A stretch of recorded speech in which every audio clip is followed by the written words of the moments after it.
নমস্কার এবং হ্যালো সবাইকে।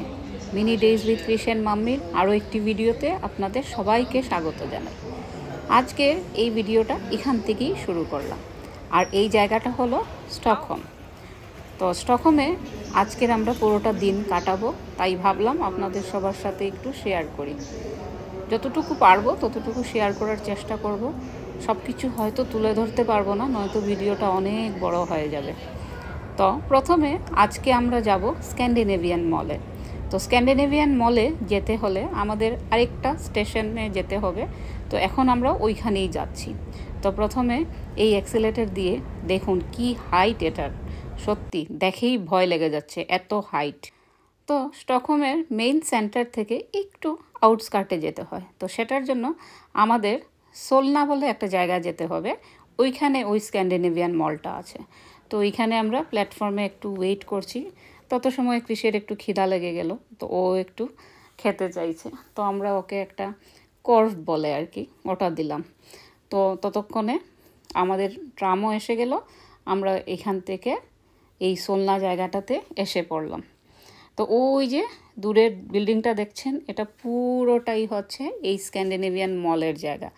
সত্যি কী যে অসাধারণ লাগছে দেখে, বাইরের এত সুন্দর পুরো আর্কিটেকচারটা সত্যিই দারুণ।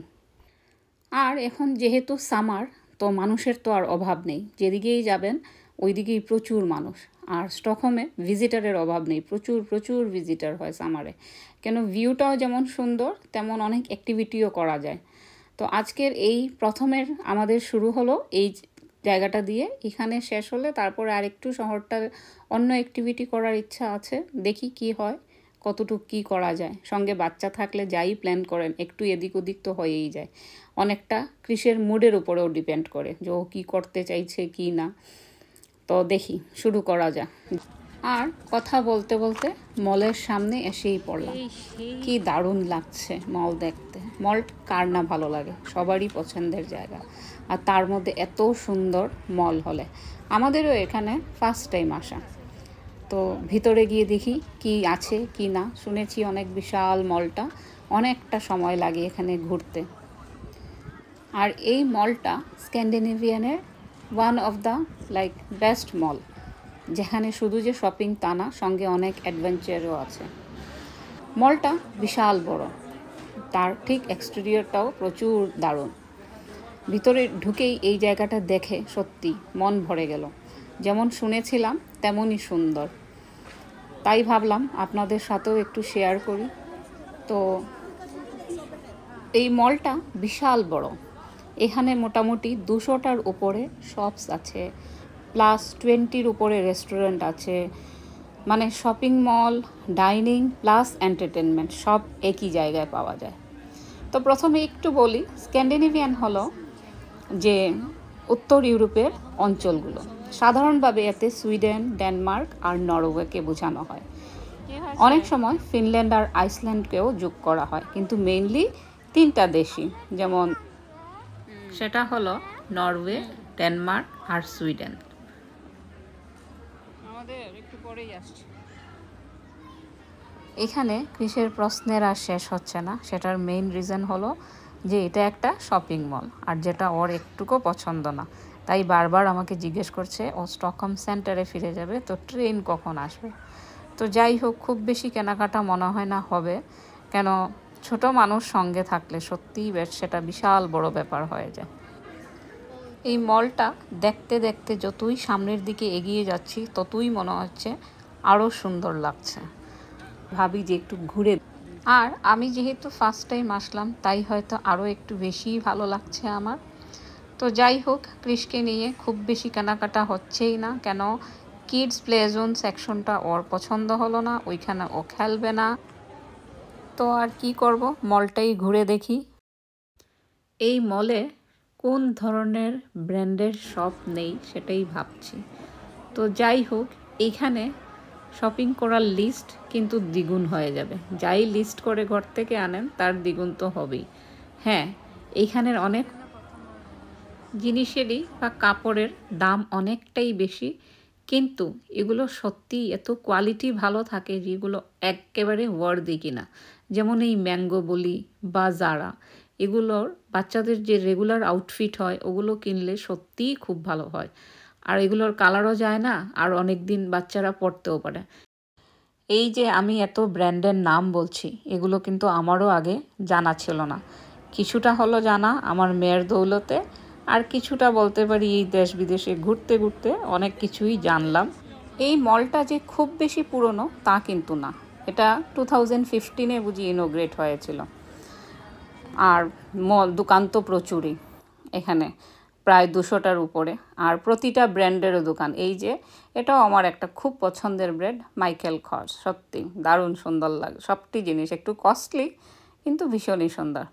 আপনাদের কার কি ব্র্যান্ডের জিনিস ভালো লাগে একটু জানাতে পারেন, ভালোই লাগে শুনতে। আর এই মলটা যেহেতু খুব বেশি পুরনো নয়, তার আর্কিটেকচারগুলো দেখুন, মনে হচ্ছে পুরো অ্যাডভান্স লেভেলের। দেখেই নিশ্চয়ই বুঝতে পারছেন যে আর্কিটেকচারটা কতই না ভালো। আর শুধু যে আর্কিটেকচার তা না, সব দিকেই একটা রেস্টুরেন্ট যে সাজিয়ে রেখেছে সেটারও একটা বিশাল বড় ব্যাপার, যে সারাদিন তাড়াহুড়ো করে যদি আপনি অনেকটা শপিং করেন, ওইখানে বসে রিল্যাক্সও করতে পারবেন। দেখুন কি সুন্দর লাগছে নিচের জায়গাটা। এই শপিং মলে food court, IMAX cinema, kid zone সব কিছুই আছে। মাঝে মধ্যে একটু আলাদা করে দিন কাটানো কার না ভালো লাগে। আমাদের রোজকার জীবন তো একইভাবে হয়, তাই একটু, আর যেহেতু এখন সামার চলছে তাই তো ওই ফাঁকে ফুঁকে একটু যা ঘুরিয়ে বেড়ানো দেখা। কারণ হচ্ছে কিছুদিন পরেই ঠান্ডা, আবার ঠান্ডা মানেই ঘরে বন্দি, তখন খুব বেশি একটা পছন্দ হয় না বাইরে বেরোনোর। আর এই জায়গাটা দেখে কি সুন্দর লাগছে, আমি তো মানে প্রথম মন্ত্রমুগ্ধ, সত্যি খুব ভালো লাগছে। আর এখন যেহেতু সামার তো অনেকটাই লোক, তো তাই বলবো যদি সামারে কেউ ঘুরতে আসে তাইলে উইকডেজে যদি প্ল্যান করা যায় তাইলে খুবই ভালো। উইকেন্ডে অনেকটা ভিড় হয়, আর ভিড় মানেই জিনিস কেনার পরে সেই ক্যাশ কাউন্টারে অনেকটা সময় দাঁড়িয়ে থাকতে হয়, তো তার জন্য অন্য প্ল্যানগুলো হয়তো একটু এদিক ওদিক হয়ে যায়। তো এটা একটা আমার টিপস, ছোট্ট টিপস রইল আর কি, যে উইকডেজ হলেই প্ল্যান করলে ভালো হবে। আর এগুলো তো ইকো ফ্রেন্ডলি জায়গা, খুবই ভালো লাগে। আর এই যে দেখুন এত বড় মানি প্লান্ট, আর শুধু যে একটা তা কিন্তু না, আমি এই যে এগুলো সব মানি প্লান্ট। বাবা, আমি কিন্তু দেখি নাই, হ্যাঁ মানি প্লান্ট দেখেছি অনেক বড় বড়ই, কিন্তু এত বড়, সত্যি এটা খুব মডার্ন মল। তো যেদিকে তাকাচ্ছি ওদিকেই কিছু না কিছু ডিফারেন্ট, নট লাইক অন্য মলগুলোর মতো। আর এটার পুরো রুফটা হচ্ছে গ্লাস রুফ, আর দেখে কি দারুণ লাগছে। সেই প্রথম থেকে ঢুকার পর থেকে আমরা মোটামুটি এন্ড পার্টে এসেছি, অনেকটা জায়গায় হাঁটলাম। তো একবার ঢুকলে মনে হবে যে হয়তো অন্য কোনো জায়গায় এসে গেছেন, দারুণ ভালো লাগে। মধ্যেখানে আমি আর আমার মেয়ে পিউ টুকটাক একটু অন্য সবগুলো ঘুরে ঘুরে একটু দেখে আসলাম, কিন্তু কৃষকে নিয়ে শপিং করা সত্যিই একটা বিশাল বড় দায়। ওর বুঝি খিদেও লেগে গেছে, কেন ফুড কোর্টের পাশ দিয়ে আমরা যাচ্ছি, তো এখন ফুড কোর্ট দেখা মানেই হলো যে কিছু খাওয়া চাই। তো যাই, ও একটু নিচে জেলাটো আছে সেটা খেতে চাইছে, তো এখন গিয়ে জেলাটো খাবো, তারপর আমরাও টুকটাক খেয়ে এখান থেকে বেরিয়ে পড়ব। নিচের জায়গাটা কি সুন্দর, দারুণ, পুরো সেটআপটা খুব সুন্দর করে বানিয়েছে, ফুড কোর্ট বলুন, কিড জোন। যাই হোক, কৃষকে নিয়ে আমি খুব বেশি আর শপিং করতে পারলাম না, আরেক দিনের জন্য তোলা রইল, এখানে নিশ্চয়ই আসা হবে। আর এখন ঘুরতে ঘুরতে যেহেতু আমরা ফুড কোর্টের দিকে এসেছি, তো ও এখন জেলাটো চাই, তো এখন নিজেই চুজ করছে কি লাগবে, সঙ্গে সঙ্গে আমরাও সবাই একসাথে নিয়ে নেব। কৃষের সঙ্গে সঙ্গে আমরাও নিয়ে নিলাম নিজেদের পছন্দ মতো জেলাটো, তারপর এখান থেকেই টুকটাক খেয়ে আমরা বেরিয়ে যাব স্টকহোম সেন্টারের দিকে আবার। যাই হোক, আজকের এই ভিডিওটা আর বেশি বড় করব না, এখানেই শেষ করছি। কেমন লাগলো এই মলটা নিশ্চয়ই জানাবেন, ভালো যদি লাগে একটা লাইক করবেন, কমেন্ট করে জানাবেন। টাটা, দেখা হবে অন্য আরও একটা ভিডিওতে। ভালো থাকবেন, সুস্থ থাকবেন।